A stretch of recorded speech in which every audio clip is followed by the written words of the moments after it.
Alright, magandang hapon mga katracker. Meron kami ditong palabasing unit. Ready for release na. Ayan, nasa bungad na. So ito po ay Isuzu Forward New Pace 6HK1 ang makina. Ayan po yung itsura nya. Ayan, nililinisan na lang ng aming pintor. Ayan po yung fully reconditioned Japan Surplus truck. Newly repaint. Ayan, color red. Tapos yung undercoat nya black. Ayan, 8 stud, tubeless, naka lip spring suspension, harap likod. Converted po, kinonvert yung suspension sa likod, dating airbag. Ayan, 6-wheeler 4x2. Ayan yung capacity. Nakarehistro na. Bago yung mga wiper blades. Ayan, complete electrical lights and accessories. Ayan, naka LED clearance light and body signal light. Brand new battery na rin.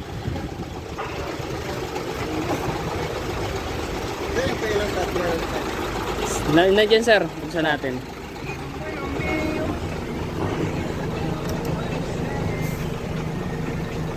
Buksan, ay, sorry.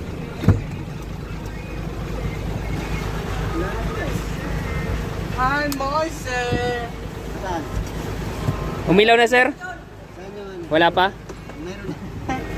Ayan. Ito.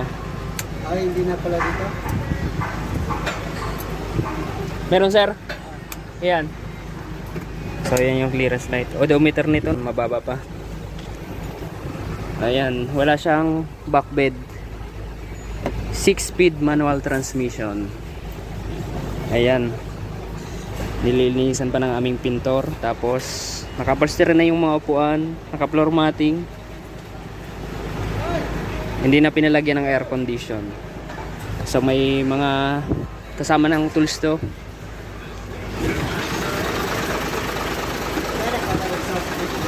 Magana yan sir pag tumatakbo. Testingin nyo na lang.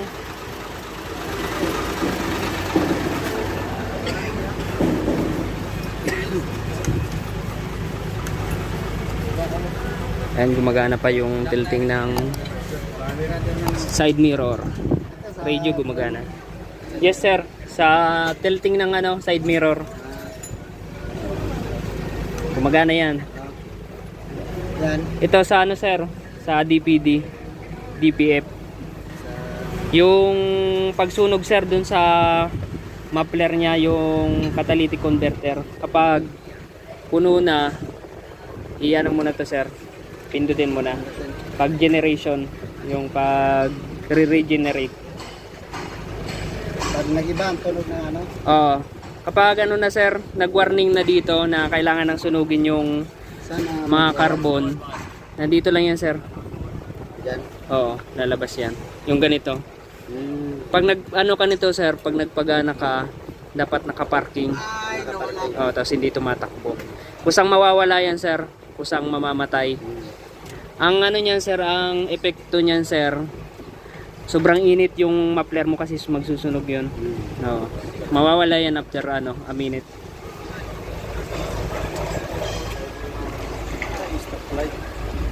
Baka mo yung prende yun? Pre, wala itong Takip?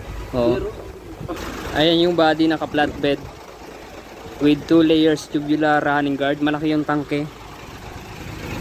Ayan yung pagkakakabit ng flatbed, may suporta.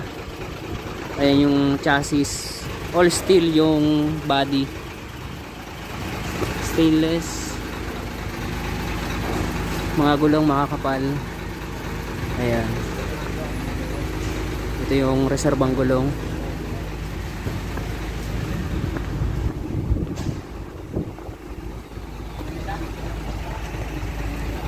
Dito nakalagay yung tailpipe, pinasadya dito pinalagay. Ayan yung tailpipe nya. Toolbox. Ayan yung toolbox original. Battery 2SM 24 volts. Ayan.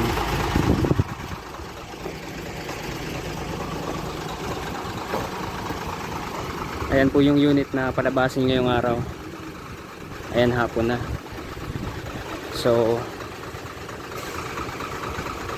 Japan Surplus Truck, ito po yung gawa dito sa Calipil Marketing Corporation. Dito po kami sa Mambugdos, Bacoor, Cavite. Kung naghahanap kayo ng Japan Surplus Truck, baka dito kayo makakakita. Punta lamang po kayo dito. Open ng Monday to Saturday, 8 AM to 5 PM. Kung may tanong kayo, mag-comment lang. Kung gusto nyo mag-inquire, kontakin nyo lamang ako sa aking FB page, Tracker Moto.